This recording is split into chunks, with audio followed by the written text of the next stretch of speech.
This video is going to be about the Klutch 3x4 benchtop metal bandsaw. I picked this thing up recently because I needed a small bandsaw that was easy to move around and I could store on a shelf, but something that was still big enough and sturdy enough to cut the stock for my projects. So let's get this thing out of the box and check it out. Alright, so I have a piece of 1 1/4 by 1 1/2 stock in here. And this is going to be my first cut. I am going to run this at high speed because that's probably where you want to be for a soft material like aluminum. And this blade is brand new, so I'm not going to totally kill it. I'm going to baby it. I think you're supposed to, not push the first couple of cuts really hard when you have a new bandsaw blade. So let's see what we can do with this thing.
Okay, so that wasn't too bad. I wasn't pushing it really hard.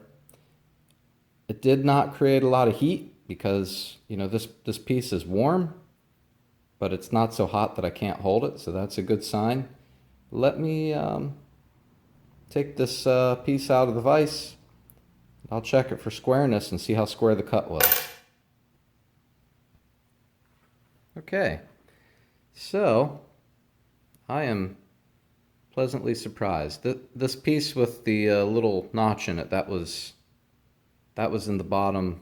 This side was in the bottom of the vise jaw, and this is the side that I cut. And I am pleasantly surprised to see that this is cutting fairly square. I'm really impressed. So not too shabby. Close enough for me.